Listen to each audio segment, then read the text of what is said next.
What's up, guys? This is Marcus Huskins, and I'd just like to take a second to welcome you to the Studio One 3.5 Update Explained course. So I spent a lot of time talking about the new native low latency monitoring options that we have in 3.5.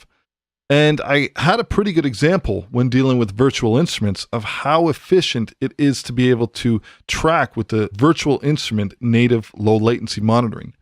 But what I thought I would do is give you an example of kind of the performance improvements that we see when moving from Studio One 3.3.4 to 3.5. And I'm going to use the exact same example that I did in my virtual instrument low latency monitoring video, which is a track that was used in the Groove 3 Vocal Production Masterclass. Now, I've already gone ahead and booted up 3.3.4, and I ran a quick screen cap video that showed what was happening to my CPU usage if I tried to do a punch-in using software monitoring on Studio One version 3.3.4. And as you'll be able to see, it's pretty bad. We've got a lot of dropouts, tons of clicks and pops. The CPU is flying all over the place, and I really wasn't able to do anything that I would consider to be reliable in terms of punching in a vocal after the fact in a song that's already mixed, produced, tracked out, and has a lot of plugins in place. So what I thought we'd do now is we take the exact same session. I've opened it and done a save as in Studio One 3.5. And essentially, all I've done over here is I've just brought in a new track. And what I'm going to do is I'm going to open up the performance monitor over here. We don't need to see the devices. That's fine.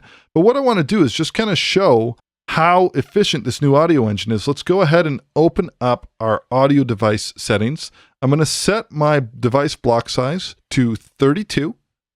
My processing, I'm going to leave my dropout protection set to high. Hopefully that'll be good. Again, 2.67 milliseconds of round trip latency at this setting. Go ahead and click OK. And the last thing I need to do is just enable my native low latency monitoring. Now, before I go ahead and push play and show you how reliable this is now and how possible it is now in 3.5, I'm going to go ahead and run the 3.3.4 video.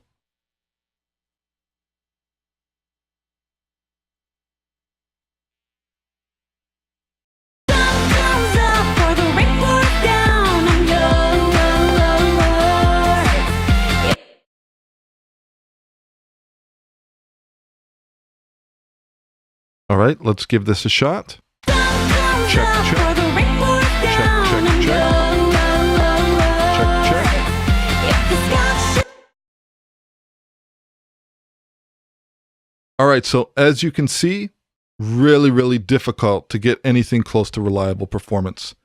Let's take the exact same track and let's start from the exact same position, which would be right on this downbeat over here. And what I'm going to do is open up the mixer for a quick second. Let's record enable this track. Okay, so now I'm monitoring, and I'm monitoring through the native low latency audio engine. And I'm not going to sing, and I'm going to be doing you a favor by not singing, but I'm just going to go ahead and talk over top of this track while I'm playing. And I want you to keep your eye on the CPU meter. So I'm going to go ahead and monitor enable this track so that you can hear me as I'm talking over top of this. So I'm talking over top of this track now.